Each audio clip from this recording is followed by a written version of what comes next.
खुलुमबाय लोगोफोर, गोजोन फुंबिलि बयनिसिमबो। नोंथांमोनखौ बड' इनफ' पइन्ट चेनेलाव बयखौबो बरायनाय बावहरग्रोनाय जाबाय। आं दिनै नोंथांमोननि सिगाङाव राशि बायदियै दिनैनि सानसेनि फानजामुथिखौ फरायथिनो लादों। आसा खालामो नोंथांमोना भिडिअखौ नायनो मोजां मोनगोन आरो नोंथांमोनहा सानफ्रोमबो फुंबिलि समाव बेबादिनो सानसेनि फानजामुथि नायनो गोसोब्ला चेनेलखौ साबस्क्राइब खालामनानै लादो आरो भिडिअखौ मोजां मोनोब्ला अन्नानै लाइक, शेयार आरो कमेन्टबो खालामनानै होलांब्लानो जाबाय।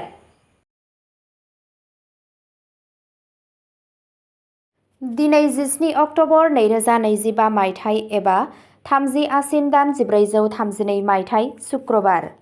गिबियावनो दङ मेष राशि। दिनै जाफुंसारनायजों बुंफबनाय जागोन।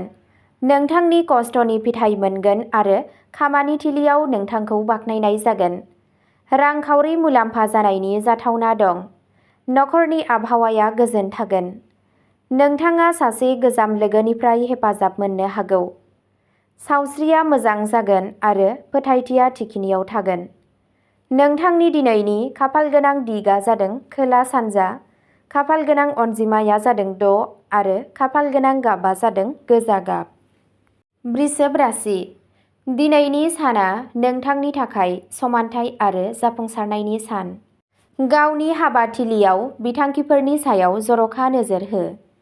रांखान्थियारि दिदोमथि सोलिबाय थागोन। नोंथाङा नखरनि सोद्रोमाफोरनिफ्राय हेफाजाब मोनगोन। गोदान मानसिखौ लोगो हमज्लायनाया मुलाम्फा गोनां जागोन। गावनि सावस्रिनि फारसे सांग्रां जा। नोंथांनि दिनैनि खाफालगोनां दिगआ जादों सा-सोनाब। खाफालगोनां अनजिमाया जादों 9 आरो खाफालगोनां गाबआ जादों चन्दन गोमो गाब। मिथुन राशि। दिनै नोंथांनि सोरजिलु सानस्रिया गोदान खाबुखौ बेखेवगोन। खामानियाव मोनसे गोदान मावथांखि जागायनायनि मिजिं दं। नखराव गोजोन आरो मिनिनाय थागोन। रांखान्थियारि मुलाम्फा जानो हागौ। नोंथांनि मोजां मोनज्लायनाय जिउआव गोदैया बांगोन। सावस्रिया मोजां जागोन। नोंथांनि दिनैनि खाफालगोनां दिगआ जादों सोनाब। खाफालगोनां अनजिमाया जादों 2 आरो खाफालगोनां गाबआ जादों रेजें आकाहि गाब। कर्क राशि। दिनैनि साना गावखौ साननानै नायनायनि सान। नोंथांनि खामानिफोराव जाफुंसार जानो थाखाय नोंथाङा एसे नाजानो नांगोन। रांखान्थियारि बाथ्राफोरनि सायाव मोजाङै थिरांथा ला। नखरनि आबहावाया गोजोनथाव जागोन। नोंथाङा एसे मेंनाय मोनदांनो हागौ। बेनिखायनो दसे जिरायना ला। नोंथांनि दिनैनि खाफालगोनां दिगआ जादों खोला। खाफालगोनां अनजिमाया जादों 5 आरो खाफालगोनां गाबआ जादों मुक्ता गुफुर गाब। सिंह राशि। दिनै गोदान बिथांखिफोरनि थाखाय जाफुंसारनायनि इसारा होयो। खामानियाव नोंथांनि मान-सन्माना बांगोन। नखरजों सम हगारनाया गोजोनथाव जागोन। रांखान्थियारि मुलाम्फाखौ मिजिंथिनाय जायो। नोंथांनि बिबुंथिया मानसिफोरखौ गोहोम खोख्लैगोन। सावस्रि मोजां थागोन आरो नोंथांनि गोहोआ गोजौ थागोन। नोंथांनि दिनैनि खाफालगोनां दिगआ जादों साहा। खाफालगोनां अनजिमाया जादों 8 आरो खाफालगोनां गाबआ जादों गोमो खमला गाब। कन्या राशि। नोंथांनि सानथांखिफोरा दिनै जाफुंसारनायनि फारसे दावगागोन। नोंथांनि साख्रियाव दावगानायनि मिजिं दं। फालांगिरिफोरा मुलाम्फा जागोन।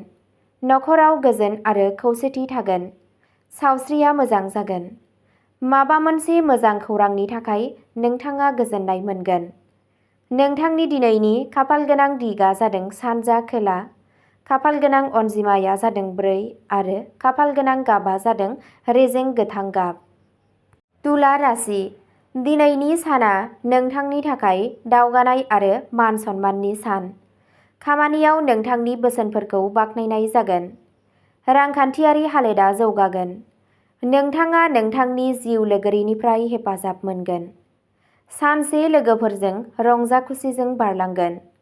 नोंथांहा मोजां गोहो आरो सावस्रि थागोन। नोंथांनि दिनैनि खाफालगोनां दिगआ जादों सा-सानजा।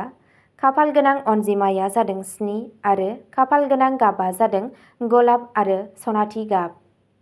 वृश्चिक राशि। दिनै नोंथांनि नाजानाया जोबोद मोजां फिथाइ होगोन। आद्रा थानाय खामानिफोरा आबुं जागोन। रांखान्थियारि मुलाम्फानि मिजिं दं। नखराव अननाय आरो गोरोबलायनाय थागोन। सावस्रिया मोजां जागोन। नोंथाङा गोसोआरि गोजोनखौ मोनदांगोन। नोंथांनि दिनैनि खाफालगोनां दिगा जादों सोनाब खोला।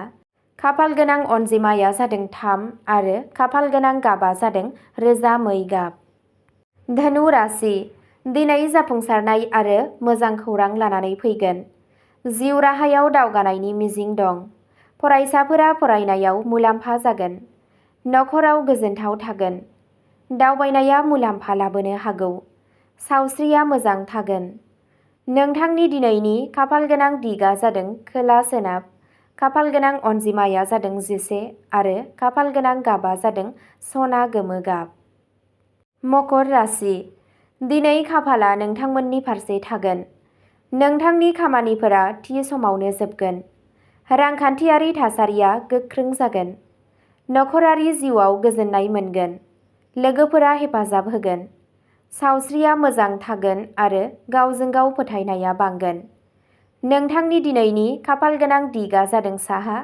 खाफालगोनां अनजिमाया जादों 10 आरो खाफालगोनां गाबा जादों निला आरो गोसोम गाब।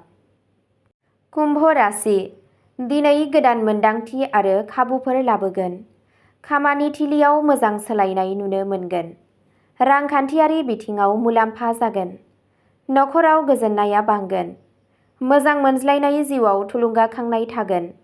सावस्रिया नर्मेल नाथाय दिदोम थागोन। नोंथांनि दिनैनि खाफालगोनां दिगा जादों सानजा।